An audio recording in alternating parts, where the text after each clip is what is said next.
Hello students, आज हम लोग बात करेंगे reflection and transmission of a wave. Clear? तो without wasting time will start with our topic. As a heading suggest, हम लोगों को रिफ्लेक्शन और ट्रांसमिशन के बारे में पढ़ना है। ओके, तो ये सब पढ़ने से पहले हमको कुछ बातें जो है वो इंपॉर्टेंट पता होनी चाहिए। वेव के कैरेक्टरिस्टिक जो होते हैं, वेव के लिए इंपॉर्टेंट जो चीजें होती है, ये होती है उसकी एक वेलोसिटी, वेव वेलोसिटी, है ना। फिर होती है वेव की पार्टिकल वेलोसिटी, वेव के लिए जो वेव जा रही है उसकी पार्टिकल वेलोसिटी। फिर होती है उसकी फ्रीक्वेंसी एन, फिर होती है उसका लैम्बडा, फिर टाइम पीरियड, फिर ओमेगा एंड लास्टली के। सभी के बीच के रिलेशंस तो सभी को मालूम ही है। Omega is equal to 2 pi n, that is equal to 2 pi by t. Okay, and k is equal to 2 pi by lambda, and v velocity यानी wave velocity is equal to n lambda। ये तीन equations बहुत important है जो हम लोगों ने आज तक पढ़े, और मैं सजेस्ट करूंगा कि ये तीनों इक्वेशंस अभी टॉपिक के पहले तुमने लिख के रख लेना है, ये तीनों रिलेशंस के बारे में। ठीक है, अब एक बात फिक्स है कि अगर लैम्बडा चेंज होगा तो के प्रोपैगेशन कांस्टेंट भी चेंज होगा। ओके, अगर एन चेंज होगा तो टी चेंज होगा, ओमेगा चेंज होगा। अगर एन कांस्टेंट है तो टी कांस्टेंट रहेगा, ओमेगा कांस्टेंट रहेगा। ठीक है, और depending on an and lambda wave velocity change हो सकता है, नहीं भी हो सकता है। क्लियर? ये तीन रिलेशन सभी को समझ में है? ओके, now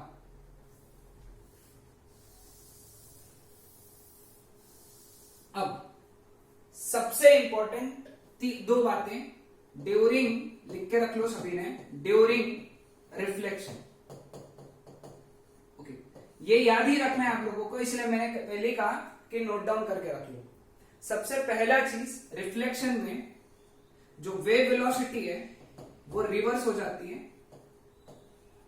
और सेम रहती है। समझ में? जो वेव की वेलोसिटी है रिफ्लेक्शन के बाद में वो रिवर्स हो जाएगी, लेकिन सेम ही रहेंगी रिफ्लेक्शन के बाद में। हम लोग ऐसा समझ रहे ट्रांसमिशन नहीं हो रहा है, रिफ्लेक्शन जब हो रहा है तो वेव की जो वेलोसिटी है वो जो वेलोसिटी से वेव गई थी उतनी ही वेलोसिटी से वेव पीछे जाएगी। समझ में? दूसरा बात, फ्रीक्वेंसी को एन से डिनोट किया हम लोगों ने, frequency n remains constant, frequency constant रहेगा। ठीक। तीसरा बात, ओके, के, सिंस मीडियम चेंज नहीं हुआ क्योंकि जिस मीडियम में गई वेव उसी मीडियम में वापस आई, तो के भी कांस्टेंट रहेगा, सेम रहेगा, क्योंकि मीडियम कांस्टेंट है, मीडियम चेंज नहीं हुआ, मीडियम नॉट चेंज। तो लैम्बडा ये भी कांस्टेंट ही रहेगा क्योंकि अगेन मीडियम चेंज नहीं हुआ। तो ये बात याद रखना है, तीन बातें रिफ्लेक्शन के टाइम पे। Okay, now during transmission,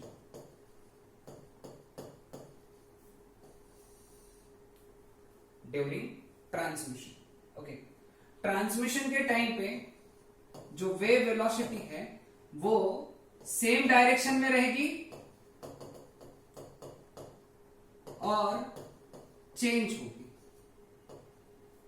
okay, transmission यानी निकल लेना आगे। ओके, तो कैसे होगा हम लोग बाद में पढ़ेंगे, कि हमको समझ में आएगा कि कैसे होता है। वेव आई, ट्रांसमिट करके आगे निकल गई, तो वेव वेलोसिटी का डायरेक्शन चेंज नहीं हुआ, लेकिन वो वेव वेलोसिटी चेंज होगी क्योंकि मीडियम चेंज हो जाता है। ठीक। दूसरा, फ्रीक्वेंसी जो है, frequency that remains constant, frequency change नहीं होती है। ये कैरेक्टरिस्टिक है, ये अभी तुमको याद रखना पड़ेगा, ये याद करके रख लो। ओके, और तीसरा, के चेंज होगा क्योंकि मीडियम चेंज होगा,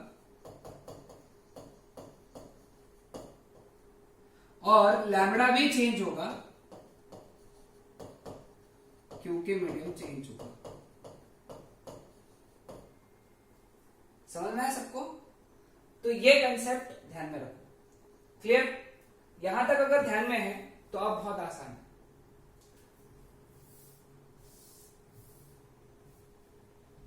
okay, so now reflection of wave.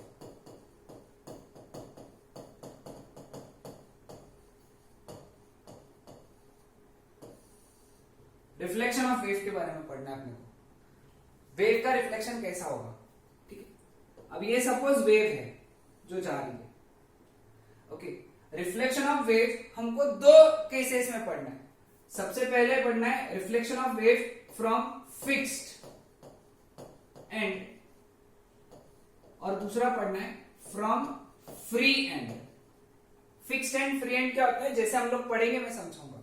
Okay, suppose ये एक वेव बनी है स्ट्रिंग के ऊपर, और ये क्या है, एक बाउंड्री है या दीवार है जिसपे हम लोगों ने उस स्ट्रिंग को टांग के रख दिया है, ठीक है? अब ये जो हो गया हमारे लिए, ये हो गया फिक्स्ड एंड। क्या हो गया ये? Fixed and. फिक्स्ड एंड ये चेंज नहीं हो सकता, मतलब वो फिक्स्ड है, वो बदलेगा नहीं। मतलब वेव दिया, ऐसा झटका मारा तो वेव पूछा, सॉरी एंड जो है वो पीछे सरक गया, ऐसा नहीं होगा, तो वो फिक्स्ड एंड है। ठीक, क्लियर है सबको? ध्यान में आया? ओके, तो अगेन जब ये वेव जाएगी, ये क्या करेगी, जैसे ये वेव गई, ये आगे बढ़ रही है, ऐसा तुम इमेजिन करो, ये ऐसा आगे बढ़ रही है और इसने धक्का मारा। अब इसके पार्टिकल वेलोसिटी ऊपर थी, पार्टिकल वेलोसिटी ऊपर थी, तो इसने क्या किया, इस रिजिड बाउंड्री पे, रिजिड बाउंड्री या फिक्स्ड एंड पे ऊपर के डायरेक्शन में फोर्स लगाया। समझ में? क्यों ऊपर के डायरेक्शन में फोर्स लगाया? क्योंकि इसकी पार्टिकल वेलोसिटी ऊपर के डायरेक्शन में थी। इसकी पार्टिकल वेलोसिटी ऊपर के डायरेक्शन में थी, इसीलिए इसने इस मीडियम पे या इस फिक्स्ड एंड पे ऊपर के डायरेक्शन में फोर्स लगाया। बदले में ये मीडियम न्यूटन्स का तीसरा लॉ लगाएगा और इस पे नीचे के डायरेक्शन में फोर्स लगाएगा। तो जब ये रिफ्लेक्ट होगी तो ऐसे रिफ्लेक्ट होगी, तो इसकी पार्टिकल वेलोसिटी जो है वो चेंज हो जाएगी, नीचे हो जाएगी। ओके, वेव वेलोसिटी जो है ये इस डायरेक्शन में थी, राइट डायरेक्शन में, अब वेव वेलोसिटी लेफ्ट डायरेक्शन में हो जाएगी। समझ में? क्लियर हुआ सबको? ओके, नाउ यहां पे इंपॉर्टेंट इक्वेशन, जो वेव जा रही थी, इंसिडेंट वेव थी, ये इंसिडेंट वेव, इसका क्रेस्ट था ऊपर, तो इसका इक्वेशन क्या होना चाहिए, ए साइन ओमेगा टी माइनस के एक्स, क्योंकि राइट डायरेक्शन में जाने वाली वेव है। मैंने तुमको समझाया कि जो भी राइट डायरेक्शन में वेव जाती है उसका इक्वेशन क्या होता है, ए साइन ओमेगा टी माइनस के एक्स। जो वेव रिफ्लेक्ट होके आई उसका क्रेस्ट नीचे आया, क्रेस्ट आया नीचे, तो उसका एम्पलीट्यूड रहेगा माइनस ए साइन। अब सिंस ये वेव किस डायरेक्शन में जा रही है, इस डायरेक्शन में जा रही है, निगेटिव एक्स डायरेक्शन में जा रही है, तो इसका इक्वेशन क्या आएगा, omega t plus k x. Most important equation लिख के रख लो, ये इक्वेशन बहुत ज्यादा इंपॉर्टेंट है, इंसिडेंट वेव का इक्वेशन और रिफ्लेक्टेड वेव का इक्वेशन। ओके, नाउ सिर्फ ये इक्वेशन को देखना, हम लोग कैसे लिख सकते हैं, माइनस ए sign omega t plus k x को लिख सकते हैं हम लोग ए sign omega t plus k x plus five. अब ये वाला इक्वेशन और ये वाला इक्वेशन कंपेयर करो, हमको ये समझ में आएगा इन दोनों में फेज चेंज हुआ पाई का, so therefore there is phase change of pi, there is phase change of pi, जो तुमको इस में याद रखना है सबसे पहला चीज। दूसरा चीज, पार्टिकल वेलोसिटी रिवर्स हुआ है। तीसरा चीज, वेव वेलोसिटी भी रिवर्स हुआ है। ध्यान में आया सबको? सो ये किसके बारे में था, when wave was reflected from fixed and, अब इसमें एक और बात ध्यान में रखने लायक वो ये है, it is also another terminology for wave reflecting from denser medium. ये क्या है मैं समझाता हूं अभी। इसका मतलब क्या है, वेव आ रही थी रेयरर मीडियम से और यहां पे डेंसर मीडियम से टकराएगी। तो रेयरर मीडियम से जब डेंसर मीडियम पे जाके टकराएंगी तो इस तरीके से वापस आएंगी। तो ये वो भी एग्जांपल है, क्योंकि इस बॉल को हम लोग क्या कंसीडर कर सकते हैं, इस फिक्स्ड एंड को हम लोग क्या कंसीडर कर सकते हैं, डेंसर मीडियम। आया ध्यान में। तो ये था रिफ्लेक्शन ऑफ वेव का first case, case 1, reflection from fixed and. अब पढ़ेंगे हम लोग case 2, reflection from free and. Free and का रिफ्लेक्शन समझने के लिए हम क्या कंसीडर करेंगे, एक वेव जो एक स्ट्रिंग के ऊपर है और यहां पे एक ऐसा पोल कंसीडर करो। पोल, पोल समझ में आता है, एक ऐसा डंडी, और उसके आजू बाजू रिंग लगा दो। रिंग, ठीक है, रिंग को दूसरे कलर से बनाते हैं, ये रिंग। ओके, अब इस वेव का पार्टिकल वेलोसिटी ऊपर है, वेव वेलोसिटी सामने है, क्योंकि इधर जा रही है वेव। अभी होगा क्या यहाँ पे कि जब ये वेव आगे जाएगी तो क्या होगा, जैसे ही ये यहाँ पे पहुंचेगी ये क्या करेगी, रिंग को, ये वेव ऊपर ऊपर से, यानी इमेजिन करो ये ऐसी गई, ये वेव को, रिंग को ऊपर लेके जाएगी। ओके, ये वेव रिंग को क्या करेगी, ऊपर लेके जाएगी, यानी जब ये वेव यहां पहुंच जाएगी तो ये रिंग यहां पहुंच जाएगा, ठीक है। और जब रिफ्लेक्ट होंगी तो रिंग यहीं पे रहेगा, यानी रिफ्लेक्ट होते वक्त ये वेव इस तरीके से रिफ्लेक्ट होगी। समझा, क्योंकि रिंग ऑलरेडी ऊपर था, जब रिफ्लेक्ट हुआ तो रिंग ऑलरेडी ऊपर था। समझ में आया सबको। अब रिंग मूव कर सकता है ऊपर नीचे, यहां पे रिंग मूव कर सकता था, इसीलिए इस एंड को हम लोग बोलेंगे फ्री एंड, क्योंकि रिंग फ्रीली ऊपर नीचे मूव कर सकता था। समझ में।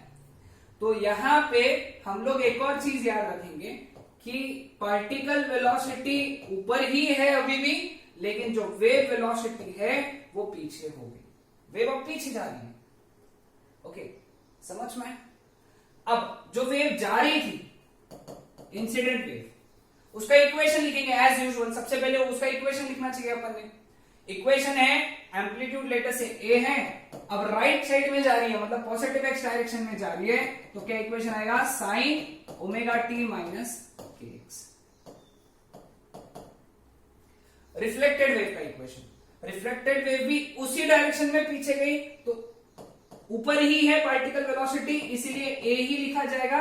लेकिन अब वो लेफ्ट डायरेक्शन में जा रही है, निगेटिव एक्स डायरेक्शन में जा रही है, तो लिखेंगे sine omega t plus k x. समझ में, क्लियर है। तो यहां पे since crest is reflected as crest, यहां पे crest was reflected as trough, तो यहां पे फेज चेंज जो है ये 0 डिग्री का रहेगा या फिर 0 रेडियन का रहेगा। सबसे पहली और इंपॉर्टेंट बात। दूसरा, फेज चेंज होगा ही नहीं सर, फेज चेंज हो ही नहीं रहा है, क्योंकि crest is reflected as crest and trough will be reflected as trough, transverse wave में। ओके, और यहां पे crest is reflected as trough and trough is reflected as crest from fixed end, free end से मैंने अभी बताया। दूसरा, particle velocity remains constant, particle velocity constant है, wave velocity remains, sorry wave velocity का डायरेक्शन चेंज हो गया तो wave velocity is reversed, wave velocity is reversed. अब इसका दूसरा नाम ये भी है कि इसको हम लोग पकड़ेंगे डेंसर मीडियम और इसको बोलेंगे रेयरर मीडियम। सो डेंसर मीडियम से रेयरर मीडियम के रिफ्लेक्शन में ये 3 बातें होती है, रेयरर से डेंसर में ये 3 बातें होती है। ध्यान में आया सभी को रिफ्लेक्शन? तो रिफ्लेक्शन समझा सभी को, क्लियर है। So this was about reflection of wave. Transmission of wave के बारे में हम लोग नेक्स्ट लेक्चर में बात करेंगे, जिसमें I will clear you the concepts of what do you mean by actually transmission and what all things occur in it. यहां पे हम लोगों ने इतने सारे पॉइंट्स पढ़े, ये ध्यान में रखना है, ये भी ध्यान में रखो रिफ्लेक्शन और ट्रांसमिशन में क्या क्या होता है। ओके